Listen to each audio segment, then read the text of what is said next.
Assalamualaikum warahmatullahi wabarakatuh. Alhamdulillah, wassalatu wassalamu ala rasulillah.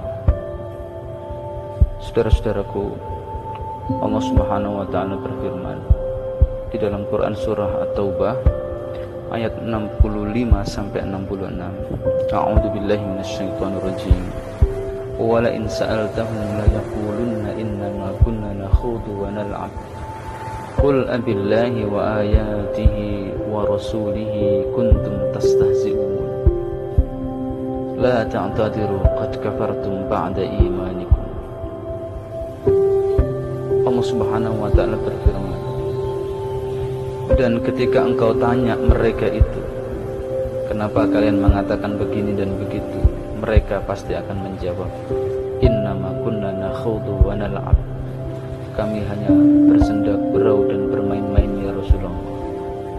Qul, katakanlah wahai Muhammad, abillahi wa ayatihi wa rasulihi kuntum tastahzi'un. Apakah kepada Allah, ayat-ayatnya dan Rasulnya kalian ini tastahzi'un, kalian ini berolok-olok? La ta'tadiru, tidak usah mencari alasan. Qad kafartum ba'da imanikum, kalian telah kafir setelah keimanan kalian. Imam Ibnu Katsir menyebutkan satu riwayat yang menjadi sababun nuzul dari ayat tersebut. Di dalam tafsirnya beliau menyatakan bahwa qala rajulun minal munafiqin, ada seorang laki-laki dari kalangan kaum munafik yang menyatakan, ma ara qurra'ana haula'i illa arghabana butuna. Tidaklah aku melihat para qurra' kita ini kecuali mereka itu adalah arghabana butuna, kecuali mereka itu adalah orang yang perutnya paling rakus di antara kita.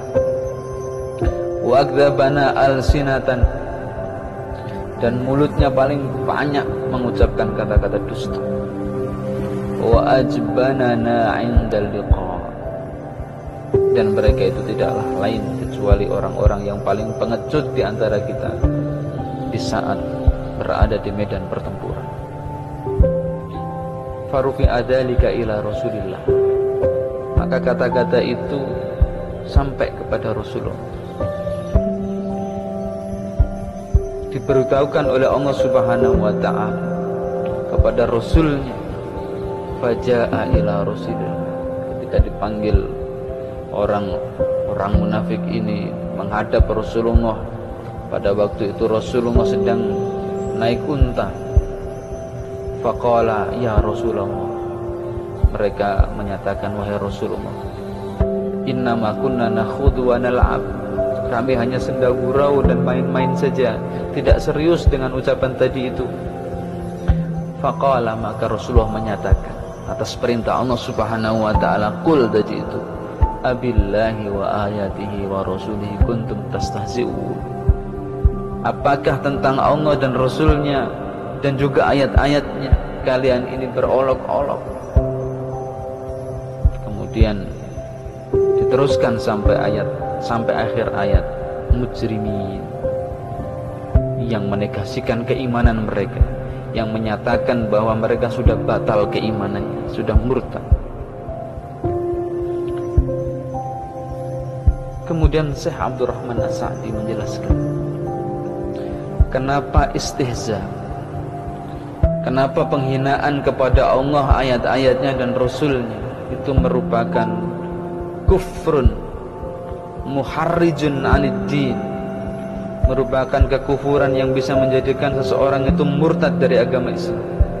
Itu karena li'anna aslad din mabniyun ala ta'zimillah, pokok dari agama ini dibangun atas dasar ta'zim kepada Allah subhanahu wa ta'ala, wa ta'zimi dinihi wa rusulihi, dan atas dasar ta'zim kepada agama Allah subhanahu wa ta'ala dan para rasul. Wal istihza'u bi syai'in min dzalika maka olok-olok kepada sesuatu apapun dari ketiganya, baik tentang Allah maupun satu saja bagian dari agama Allah, ajaran-ajaran Allah dan Rasulnya, wa rusulihi, maupun tentang para Rasul,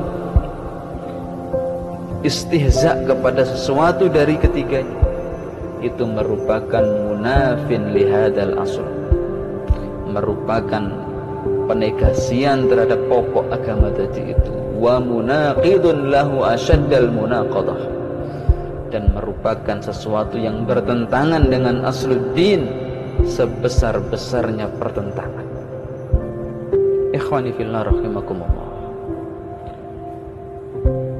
Mereka mengucapkan kata-kata hinaan tentang para qurra, yang mana para qurra itu adalah kaum mukminin yang membacakan wahyu, yang membacakan ayat-ayat Allah Subhanahu wa taala, membacakan apa yang dinyatakan lewat lisan Rasulullah sallallahu alaihi wasallam.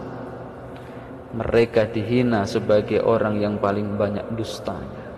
Padahal apa yang mereka ucapkan, apa yang mereka ajarkan itu adalah ayat-ayat Allah Subhanahu wa taala. Meskipun itu olok-olok, itu sudah dihukumi murtad, maka pasti mereka akan mendapatkan adab dari Allah Subhanahu wa taala, kecuali mereka bertaubat dengan taubatan nasuha. Ikhwani fillah rahimakumullah. Maka apatah lagi seandainya olok-olokan itu serius, bukan senda gurau dan main-main, tetapi serius, pasti lebih besar lagi urusannya.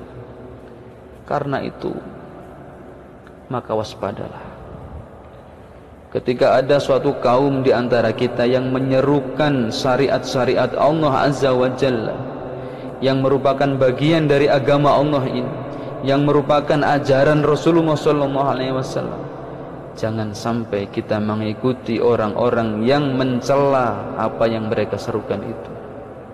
Apapun itu, baik itu merupakan bagian dari agama ini berupa syariat tentang ibadah mahdhah, maupun syariah tentang muamalah maliyah, maupun tentang uqubah, maupun syariat Islam yang mengatur urusan pemerintahan, politik, ekonomi, maupun yang lain. Jika itu memang bagian dari agama Allah Subhanahu wa taala ini, jika itu memang merupakan warisan dari Rasulullah sallallahu alaihi wasallam kepada kita, apalagi hukumnya fardu yang diwajibkan kepada umat Islam dan hari ini belum dilaksanakan, maka jangan sampai kita terlibat ke dalam golongan orang-orang yang mengolok-olok para pengemban dakwah itu gara-gara apa yang mereka serukan. Kita terancam riddah, keluar dari Islam jika melakukan hal yang demikian, dan itu berarti selama-lamanya kita akan disiksa di neraka Allah Subhanahu wa taala, khalidina fiha, kekal di dalamnya. Wa na'udzubillahi min dzalik, tsumma na'udzubillah. Mudah-mudahan bermanfaat. Aqulu qawli hadza wastaghfirullahal azim li wa lakum wa lisairil muslimin. Assalamualaikum warahmatullahi wabarakatuh.